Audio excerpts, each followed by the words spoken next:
Hello everyone. Last lecture में हमने बात की थी अकाउंट्स टाइप की और हमने 3 टाइप के अकाउंट्स की कैटेगरी देखी थी। वो एक बार क्विक रिवीजन कर लेते हैं, वो याद रहेगा, बोर्ड पे लिख देता हूँ। इसलिए हम जो अब आज जो सॉल्व करने वाले हैं सम, उसमें आपको काम आएगा। रिवीजन भी कर लेते हैं और लिख भी लेते हैं। ओके, अकाउंट्स टाइप कितने टाइप थे टोटल?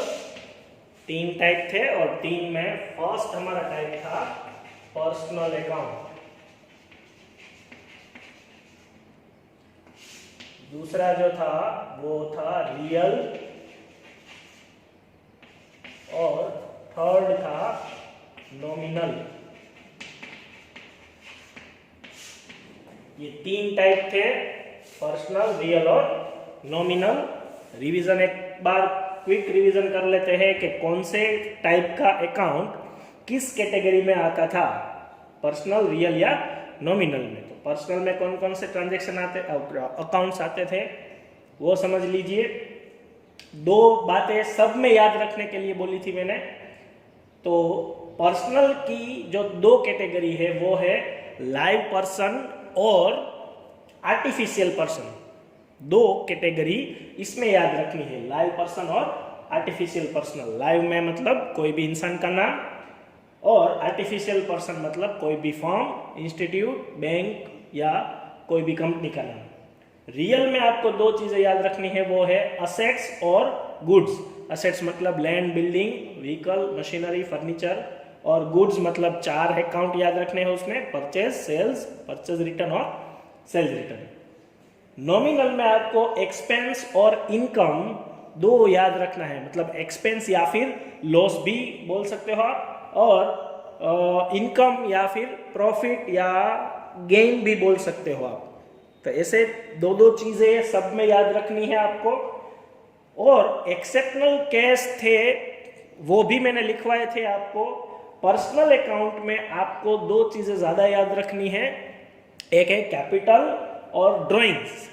कैपिटल और ड्राइंग्स हम प्रोप्राइटर के बदले लिखते हैं। प्रोप्राइटर का नाम हम कहीं पे बुक्स में नहीं लिखेंगे, तो उसके बदले हम लिखेंगे कैपिटल और ड्राइंग्स। 2 ही ट्रांजैक्शंस, कैपिटल और ड्राइंग्स, 2 ही ट्रांजैक्शन हम प्रोप्राइटर के साथ करेंगे। प्रोप्राइटर और फर्म दोनों अलग अलग है, ऐसा हम इसमें माइंडसेट रखेंगे। तो बिजनेस का अकाउंट हम लिख रहे हैं, प्रोप्राइटर अगर इन्वेस्ट करे तो कैपिटल होगा और विड्रॉ करे तो ड्राइंग्स होगा। ये 2 चीजें होगी, तो दोनों प्रोप्राइटर के अकाउंट है, पर्सनल में आएंगे।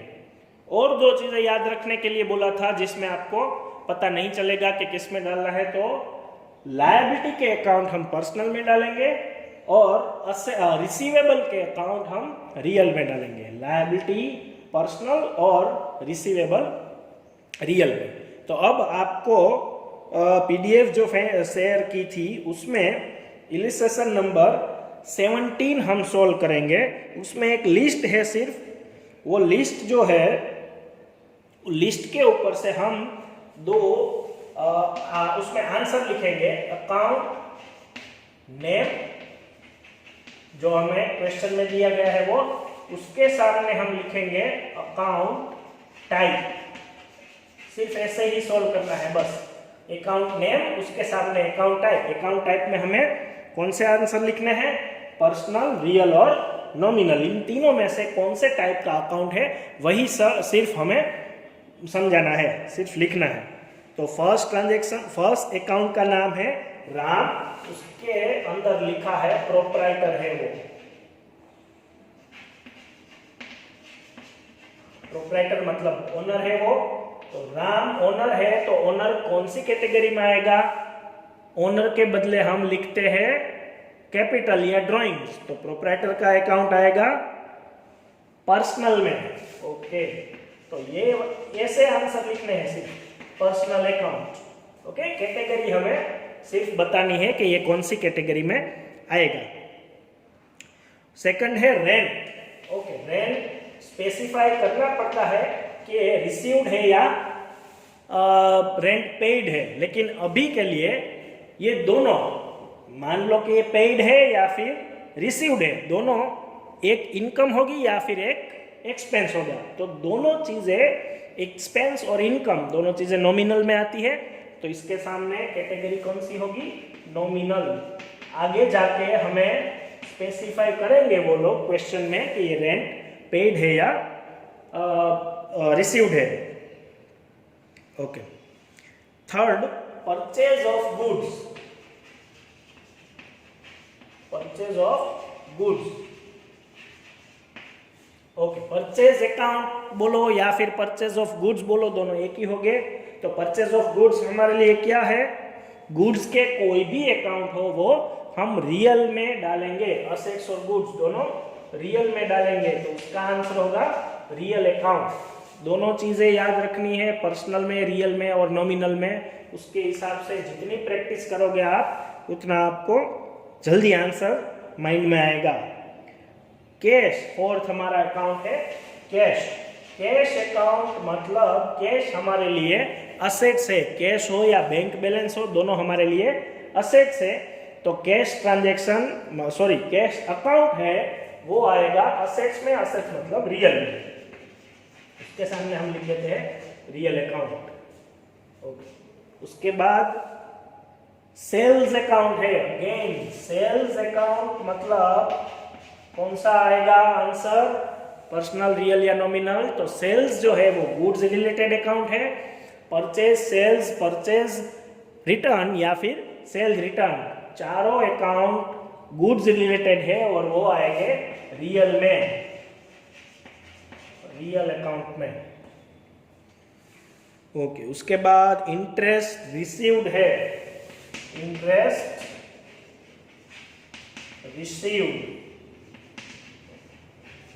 ओके। इंटरेस्ट रिसीव्ड जो है वो हमारे लिए इनकम हुई, इसमें स्पेसिफाई किया गया है। इंटरेस्ट पेड भी हो सकता है, रिसीव्ड भी हो सकता है, इसमें बोला गया है कि इंटरेस्ट रिसीव्ड है।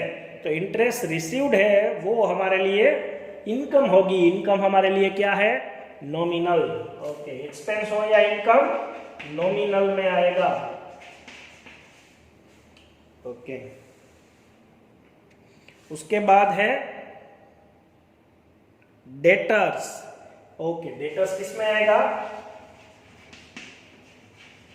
Debtors account. डेटर्स हमारे लिए असेट्स है या फिर आप उसको रिसीवेबल भी बोल सकते हो। डेटर्स का मतलब याद कर लो आप, डेटर्स वो कस्टमर्स है जिसके पास से अभी हमें अमाउंट रिसीव करनी है, तो रिसीवेबल अमाउंट है, रिसीवेबल असेट्स में आएगा। तो असेट्स हमारे लिए रियल अकाउंट की कैटेगरी में आएगा, डेटर्स हमारी असेट्स है। ओके। उसके सिमिलर क्रेडिटर्स है, क्रेडिटर्स का भी मीनिंग याद कर लो। क्रेडिटर्स अकाउंट, क्रेडिटर्स वो है जो जिसको हमें पे करना है, वो ऐसे ट्रेडर्स है जिसके पास से हमने गुड्स परचेज किया होगा, तो क्रेडिटर्स को हमें पे करना है तो वो हमारे लिए पेएबल हुआ। याद कर लो, मैंने एक्सेप्शनल चीजें बताई थी कि लायबिलिटी आपको पर्सनल में लिखना है और रिसीवेबल रियल में लिखना है, तो इसमें आएगा पर्सनल। ओके। बैंक अकाउंट, फिर आएगा बैंक अकाउंट। ओके। आपको इसमें एक कंफ्यूजन होगी, बैंक अकाउंट नाम तो नहीं है लेकिन बैंक कोई एक पर्टिकुलर यूनिट का नाम है, कोई फर्म का नाम है, तो बैंक अकाउंट आएगा पर्सनल में। अगर आप, ये कंफ्यूजन वाली कौन सी बात है कि अगर इसमें आपको बोला गया हो बैंक बैलेंस अकाउंट, तो आपको डालना पड़ेगा रियल में, वो असेट्स हो गई हमारी कैश के जैसे। बैंक बैलेंस अकाउंट बोले तो वो असेट्स हो गई, और सिर्फ बैंक बोले तो कोई भी बैंक हो सकती है, कई बार नाम भी दे सकते हैं इसमें, HDFC, ICICI बैंक जैसे, तो वो पर्सनल में आएगी। ओके। अभी तो पर्सनल है, कंफ्यूजन वाली बात सिर्फ बैंक बैलेंस होगी तो आपको सोचना पड़ेगा। फर्नीचर अकाउंट, लास्ट हमारा फर्नीचर अकाउंट। ओके। फर्नीचर हमारे लिए असेट्स होगी, land, building, vehicle, furniture asset, तो असेट्स हम रियल में डालते हैं, रियल अकाउंट। ओके, आपके इलिस्ट्रेशन में एक्सप्लेनेशन जो सॉल्यूशन में दिया है वो अभी कम है, मतलब ऐसे एक्सप्लेनेशन दिया है कि ये एक्सपेंस है, ये गुड्स रिलेटेड है, ये हमारे लिए असेट्स है, तो ऐसे एक्सप्लेनेशन दिया है। हमने एक्सप्लेनेशन समझ के डायरेक्ट आंसर लिखा है, आपको ये आंसर लिखना है, क्योंकि सीखने की बात ये है वो अभी कम एक्सप्लेन कर रहे हैं, इसलिए इसको हम बाइफरगेट जो आंसर दिया है उसमें से नहीं कर रहे हैं। ये वाला आंसर आपको लिखना है, क्योंकि रूल्स हम आगे सीखेंगे वो इसके ऊपर से सीखेंगे, आगे जाके आपको रूल्स सीखने हैं, आपको डायरेक्ट ये आंसर आने चाहिए। तो आप जितने भी लिस्ट मिले आपको अकाउंट्स के उसमें से आपको पहले ये वाली प्रैक्टिस आप कर लेना। एक्सरसाइज में भी एक लिस्ट दिया है वो भी सॉल्व कर लेना, तो आपको जल्दी आंसर ये आ जाएंगे, जितनी प्रैक्टिस ज़्यादा करोगे उतनी। Okay, thank you.